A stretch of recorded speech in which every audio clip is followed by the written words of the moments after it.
Welcome, Coleman Report Live, last edition of the year. We're going to be dark on a week from today, which I guess December 26th. But we will be back on January 2nd. So this is your last certificate of the year. Welcome all. We have a lot of information. Welcome. Brent Trulino is here.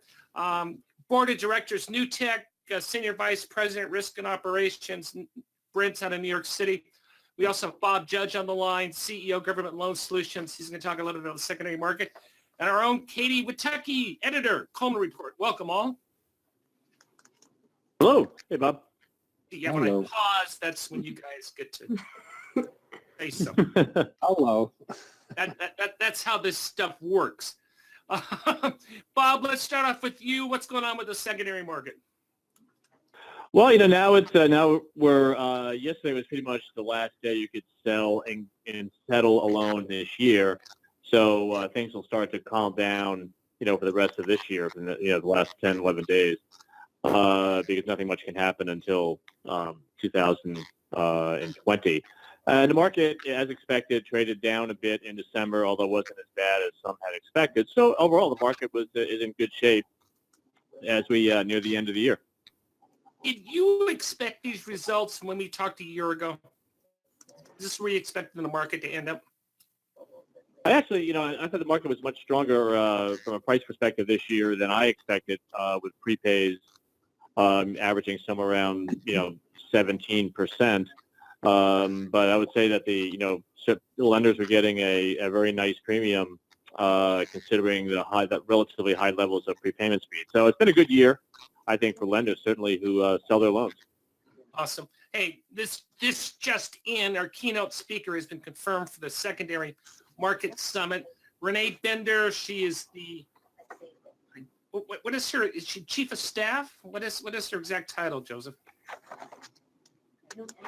Professional staff. Professional. Okay, but she's going to be giving us some inside baseball on what's happening with the Senate, bring us up to date on the new administrator and initiatives for 2020. So that'll be good. Hey, let's go to the poll questions. Brent, LSP agreements must be updated and approved by SBA annually. Yes or no? But wait, let people vote first.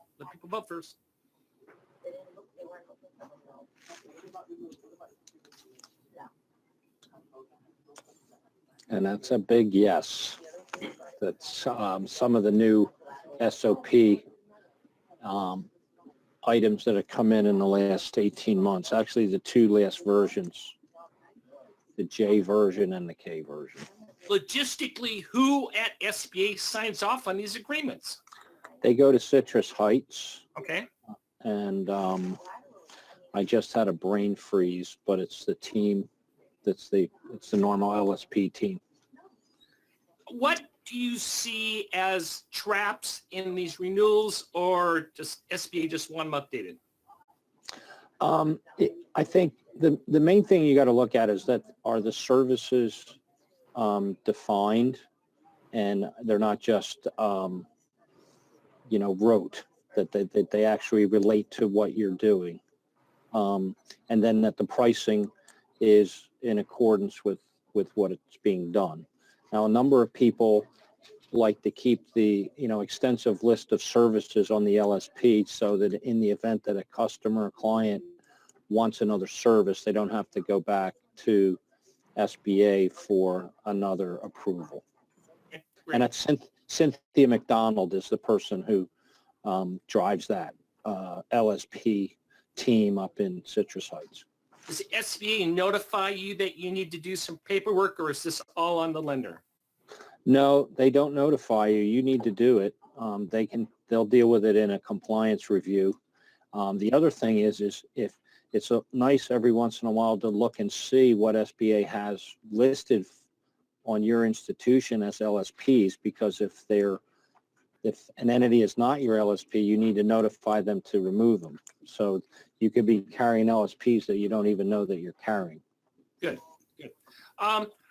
Lance and I are in similar views on this one. How transparent do you believe the lender should be with the Paris score? I'd sort of like to know, and this obviously is no right answer. I'd sort of like to know your opinion on this, Brian.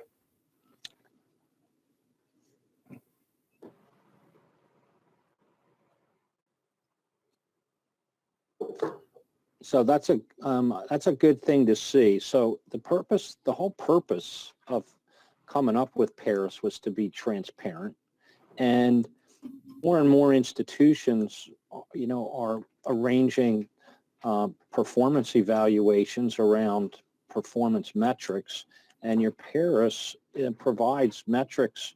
It also provides the opportunity for a manager to sit down with his staff and go through exactly how the portfolio is being looked at.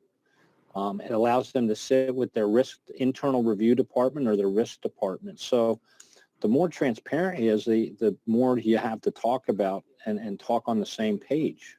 Now, maybe there's some things in there that the bank, doesn't want some of the staff to know, but there's enough information that you can even extract it if you don't want to show them the full download from the portal. But there's reams of information, and you can even segregate it by department. What's happening in origination, high-risk originations. You can do it on servicing, early defaults. You can do it for what's at the guaranteed purchase center. There's a lot of different things that you can use that report for. So I'm totally for transparency with it. That's what it was there for. And what I appreciate is they will tell you, well, this loan is a high-risk origination loan, and the SBA is not telling the lender not to do that loan, just that they're going to score it as a high-risk origination loan. And I think that's a great training tool for everybody in the institution to understand, okay, why is this transaction high risk? See, another pause, that's where you get to... Well, what I would say, sorry about that. You got a wink or something. We need to get some cue cards for Brent here. The other thing is so they give you your lender, competitor benchmarks or your group of lenders that are in your peer group, and then you can say, okay, look, if peer group is sitting around 10%, then we're happy doing 10% or 8% high risk. But if you start seeing that you're doing 18% high risk, you may want to be concerned. So it's it's a useful thing to have conversations with all levels of staff with. Katie's been tracking this. We've been tracking this. What percentage of total nationwide 7A loans are for business acquisition? What do you think?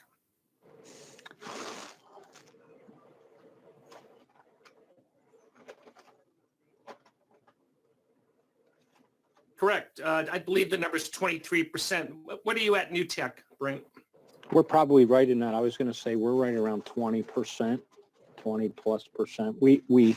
There's another question you may ask, so I'll wait as to what we're seeing a lot of, but we're right in that sweet spot of 20% plus or minus. And the reason why we're following this is as the baby boomers age, there are a lot of great lending opportunities for that. Business acquisition tends to be a little bit more challenging, so it's a perfect SBA transaction. The seller gets to get their money, and the buyer gets to become an entrepreneur. So, I was shocked when we saw those numbers. I didn't know it was that high. So I was with you. I would have guessed around the 10 to 15% range. Our final poll question: how'd you do this year? This is a pass-fail question, Brent. Just curious. Very good. Very good. About 50-50, and that's in line with what we see overall. 7A lending was down. A lot of pressures in the marketplace. We'll be talking more and more next year as we get into fintech, other types of products. And I expected those numbers, Frank. Go ahead. I would just say, I'll use New Tech as an example. They may have had an objective of 24, 25%. They may have hit 20 to 22, but people had some aggressive goals this year. So not making their numbers, I still think folks expanded, and there's been a lot of lenders grow. So Bob, I haven't forgotten about you. I got a question in here, secondary market. So hang in there, Bob. You're still on the agenda. And another pause. See, that's where was that for Bob? That was for Bob, Judge, to say yes. I'm still on the agenda. Maybe his mic is muted. Let's go to this question on business valuations.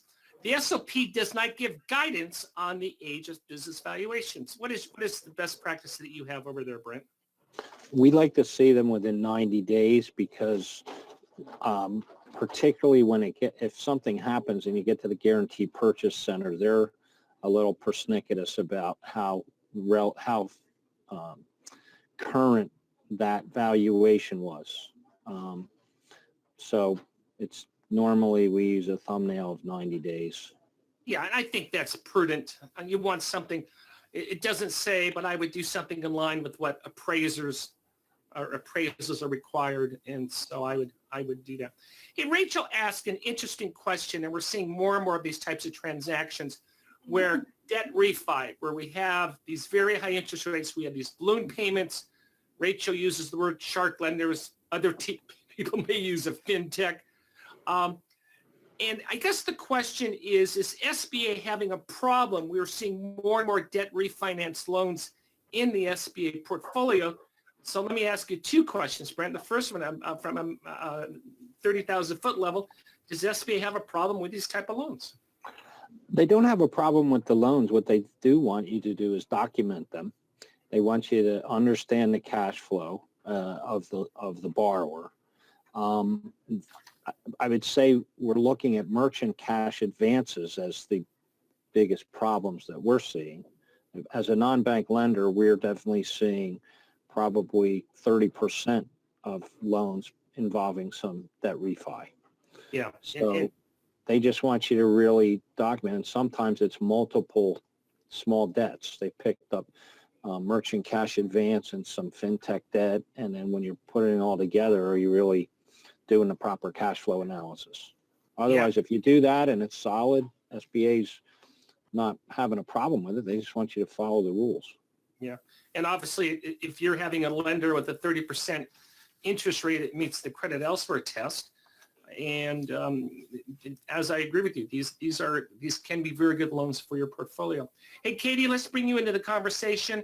Let's see. What did you write about on CSuite Wednesday? How does SBA help Main Street flourish?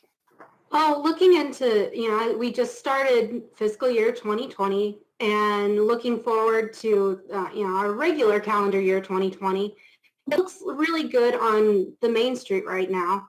At a recent Senate committee hearing, Rubio even addressed this, saying that today there are over 30 million small businesses in the United States employing over 60 million Americans. That's great news. We're seeing a lot of people out there, and that's helping the economy. You're seeing that recent surveys indicate a healthy economy and predict a continued focus on the creation of jobs, capital spending, and inventory investment. And we're going to see, everybody's predicting an increase in hiring over the next year. And it's just looking really good right now. And the SBA is helping that out a lot. Great. You listened to the hearing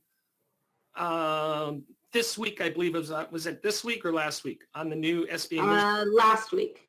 Yeah, okay, let's start with the simple stuff. How do we pronounce her name? Aranza? And her first name is, and pronounce her first name. I'm probably going to mess it up. Notice I'm not trying. Do you know Brent? Do you know I Brent? believe it's Jovita, maybe? Yeah, Jovita Carranza. Okay. Thank you. I only took Spanish for 4 years and I can't speak a lick of it. I'm doing it with the Italian accent, but. Well, that helps. She's coming over. She's on our money. She's the treasurer of the United States. What was your impression of the hearing, Katie? Well, she does want to really help out a lot of people. She's talked to a lot of different senators and said she was going to work with them each individually to focus on helping, especially rural America. She wants to make sure that people in food deserts and in areas similar to that have access to start businesses and get rural America going. She also wants to help military families and veterans and women. And she also put another focus on internet security, cybersecurity, and how she wants to address that as well. I mean, all these things that she mentioned are all hot button topics for the congressional members of these committees. Anything that you think she should be focusing upon, Brent? Well, when I hear, having been on the inside, Right. these are really admirable things. And so my challenge I came in 212 and left at the end of 215, beginning of 216.